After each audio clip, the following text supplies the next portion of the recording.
بسم اللہ الرحمن الرحیم کی ولایت کا دفاع بی بی نے کیا ہے۔ عمر ابن عبدالعزیز خلیفہ مسلمانوں کے خلیفہ حاکم عمر بن عبدالعزیز کے زمانے تک مولا علی پر تبرہ ہوتا تھا، مولا علی پہ سب کیا جاتا تھا، شتم کیا جاتا تھا، لعنت بھیجی جاتی تھی۔ یہ بچے نہیں سمجھیں گے نا سب اور شتم، اس لیے میں نے یہ جملہ کہا ہے۔ مولا علی پر لعن کی جاتی تھی عمر ابن عبدالعزیز کے زمانے تک۔ عمر ابن عبدالعزیز چھوٹا سا ہے، اپنے بچوں کے ساتھ، اپنے ساتھی بچوں کے ساتھ کھیل رہا ہے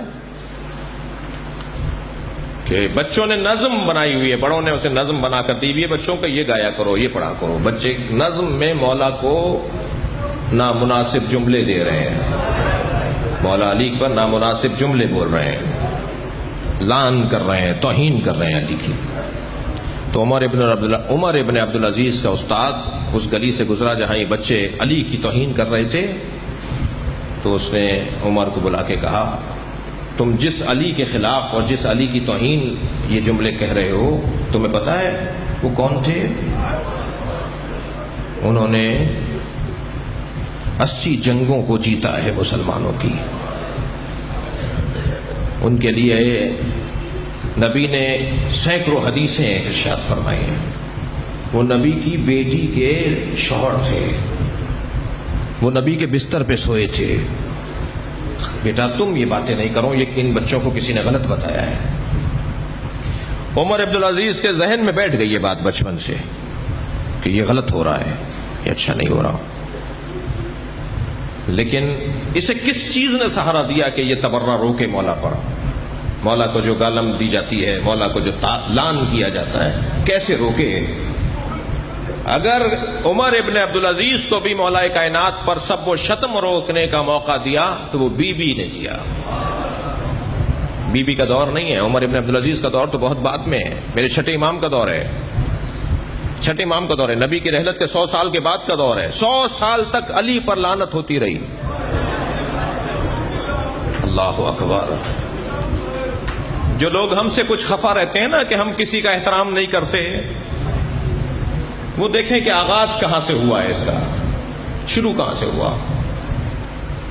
عمر ابن عبدالعزیز نے ایک یہودی کو بلایا، کہا کل دربار میں فلاں وقت پر آنا، اور دربار میں آ کر جب تمہیں بلا لیا جائے تو پھر آ کر یہ جملے کہنا مجھے آ کر۔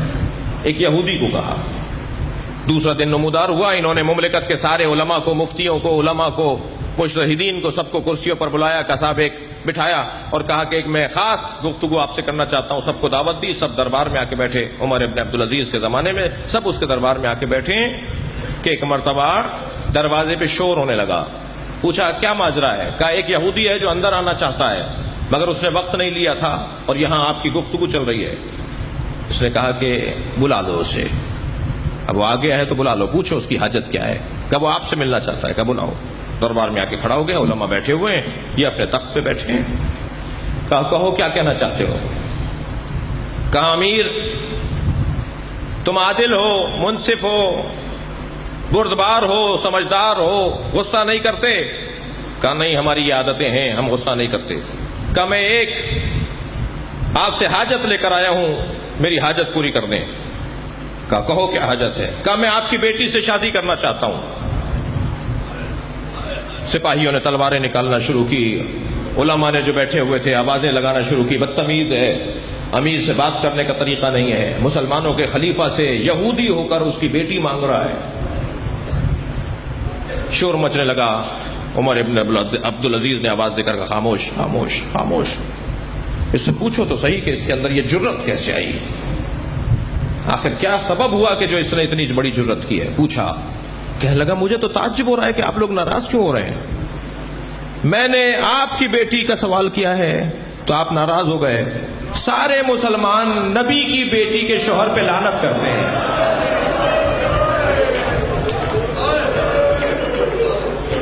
آپ جس نبی کا کلمہ پڑھتے ہیں اس نبی کی بیٹی کے شوہر علی پر سارے مسلمان لعنت کرتے ہیں۔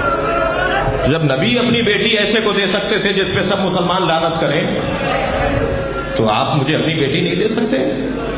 گردن جھکا کر عمر ابن عبدالعزیز بہت دیر روتا رہا، جیسے آپ نے سن کے گریہ شروع کیا نا، یہ بہت دیر روتا رہا۔ اس کے رونے پہ دربار میں بھی رونے کی آوازیں بلند ہو گئیں۔ آواز دے کر کہا اسے کرسی دے کر بٹھاؤ۔ پھر علماء سے مخاطب ہو کر کہا کہ اس کا جواب ہے تمہارے پاس؟ تم سارے مفتی علی کے اوپر لعنت بھیجتے ہو، اس آدمی کا جواب ہے تمہارے پاس؟ یہ کہہ رہا ہے کہ نبی کی بیٹی فاطمہ کے شوہر پر مسلمان لعن کرتے ہیں۔ سب کی گردن جھکی ہوئی۔ ایک نے جرأت کر کے آواز دی، امیر ہم بہت بڑی غلطی کر رہے ہیں۔ دوسرے نے کہا امیر علی کے بارے میں ہمیں یہ نہیں کہنا تھا، یہ تو شام سے حکم نامہ جاری ہوا تھا، پوری مملکت اسلامیہ میں نوٹیفیکیشن حکم نامہ جاری ہوا کہ کوئی خطیب کوئی پیش نماز خطبہ نہ دے مگر یہ کہ علی پہ لعنت بھیج کے دے۔ تو یہ تو تقریباً 80 سال 85 سال تک چل رہا ہے۔ ہمارے تو بڑوں نے بھی یہ کام کیا، ہم بھی کر رہے ہیں، مگر یہ کام اچھا نہیں تھا۔ کہ بس پھر سب متفق ہو تو حکم نامہ جاری کرو کہ علی پر آج کے بعد کوئی بے ادبی نہیں کرے گا۔ میں آپ سے پوچھوں کس نے علی کا دفاع کیا؟ علی کا دفاع فاطمہ زہرا نے کیا، فاطمہ زہرا نے کیا۔ اگر آپ ہمارے لیٹسٹ ویڈیوز کے بارے میں جاننا چاہتے ہیں تو ہمارے چینل کو سبسکرائب کریں اور بیل آئیکن کو پریس کریں۔ شکریہ۔